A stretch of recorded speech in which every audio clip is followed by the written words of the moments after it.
Ayan, after 1 year, anong court yung binalikan mo? Saan kang liga naglalaro na niyan? Wala.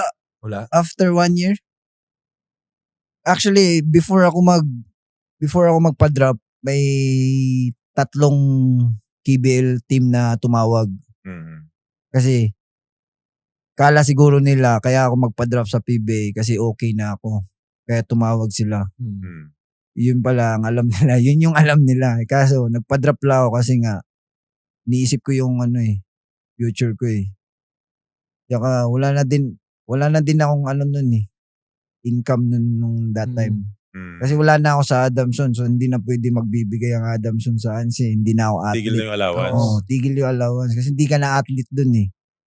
Kasi masisilip yun sa So yun, nag-decide ako na magpa-draft na lang ako. Kahit injury ako. Pero may confidence pa rin ako na makukuha ako kasi nakaano na ako dun sa UAP. Parang nakapundar na ako. Nakilala na ako. Kaya papasalamat na lang din ako kay God na nangyari yun. Baka may better opportunity na darating. So ito ko ngayon sa Magnolia. Magnolia. So Magnolia ang nag-ano sa'yo. Nag-pick. Nag-pick. Selected 9th overall. So, tapos paglaro mo doon, nakumpara mo ba yung PBA sa UAP o sa Magnolia? Yes, nakukumpara ko yung UAP tsaka PBA. Yung PBA kasi more on talinuhan eh. Sa UAP kasi skill. Bilisan. Oo. Yun yung magkaiba sa PBA tsaka UAP. Kasi lahat ng players sa PBA matatalino talaga. Walang hindi matalino. Kaya ka na PBA, kaya ka nag-pro kasi. Kaya ka kinuha kasi. Combined skill and IQ. Kumbaga. Ako, nag-PBA ako. Hindi naman ako matalino sa math. Hindi ako matalino sa math eh. Sa basketball ka matalino. Oo. Kami mag-a-add ng points mo. Hindi mo kailangan mag-add ng points. Pero tama yung sinabi niya. Oo, talino na. No? Yung kumbaga, talinuhan na sa PBA. Sino umalalay naman sa'yo na vet sa Magnolia as a guard? Pagpasok ko, ang kumausap talaga sa akin si Kuya Mark Baroka. Yun? Naku, napakagandang Yung siya lang talaga ang kumakausap sa akin that time pagpasok ko. Mark Baroka. Anong sinabi niya? Sabi niya, pinsan mo si Jojo lang. Hindi, siguro ang sinasabi sa kanya, agad, welcome to the team. Tapos, ganito ang point guard, ganyan. Bibigyan siya ng mga tip, no? Binibigyan ka ng tip. Nung injury ako, nung di pa ako naglalaro ng isang conference, di pa siya masyadong sa akin, vocal. Nung patapos na yung conference na yun, na maglalaro na ako, doon niya na ako sinasabi na ready ka kasi alam mo naman na gagamitin ka. Tsaka, grabe si Kuya Mark magpayo sa akin. Kasi, lalo na sa mga sa mga pagkain. Pagkain? Sobrang disiplinado ni Kuya Mark talaga. Oo. Kaya siguro siya tumagal sa PBA. Oo, hindi maganda ang katawan. Kasi, wala pang absent yun. Oh? Yung ba ang ating Ironman Pangalawa. Dati, pangalawang Ironman na yan. Oo. Lalagpasan niya daw si Coach LA. Sino bang kailangan niya lagpasan? Coach LA. Si Coach LA. Ironman din yun. Actually, natigil si LA Tenorio. Dahil sa nagkaroon. Nagkasakit. Yun lang, nagpatigil sa kanya. Yun lang. Injury. Wala siyang injury daw. Coach LA. Pero kaya niya lagpasan yun? Oo naman. Kaya pag, siguro pag lagi kaming, this conference, tapos tuloy-tuloy, makakapasok kami hanggang finals. Kasi game 7 yun. Pero pag elimination lang, mahihirapan si Kuya Mark. Siyempre, tatanda na din siya. Ako, curious lang ako. Sa pagkain, ano yung sinabi niyang pagbawal? Kasi nakikita ko si Kuya Mark every morning sa practice, kumakain lang siya ng boiled egg, kamote.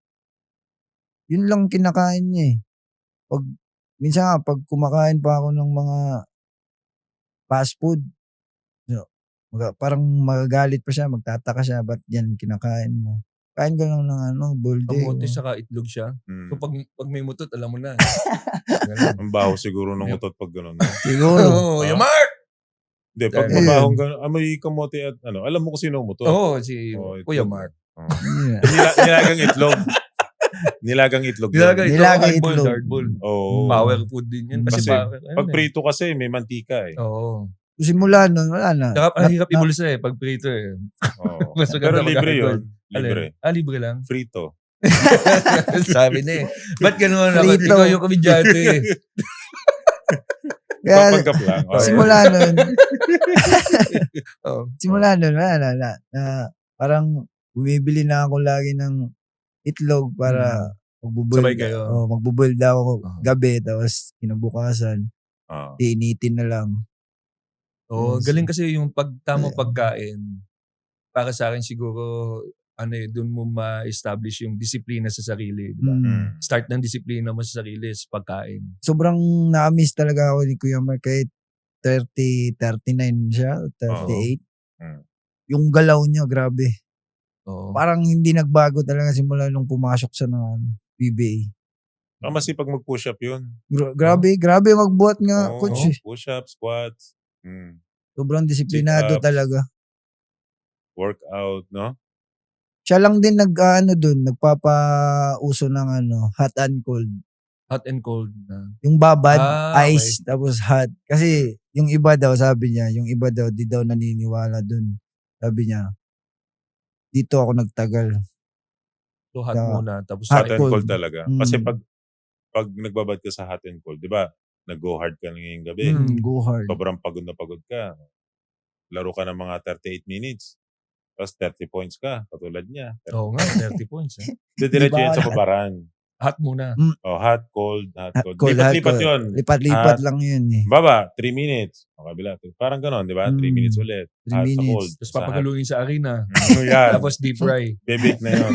Galing. Yung gumawa ng tempura minsan eh. Tapos marerelax na yung muscle mo. Oo nga, kasi pag hot, medyo maglulusin up ba, gano'n. Yung muscles natin, may mga yan. May mga tear yan na maliliit. Oo. Mga micro-tear tawag yan. So yan, luluwag. pag di mo naagapan yan, magta-tight yan. Tight. So pag nag-tight yan, magkakapunit yan. Alam mo yung rubber band? Oo. Di ba, minsan pag hinila mo, may makikita kang parang ganun-ganon. Ganun yung muscle. So pag natuloy yun, tear na siya.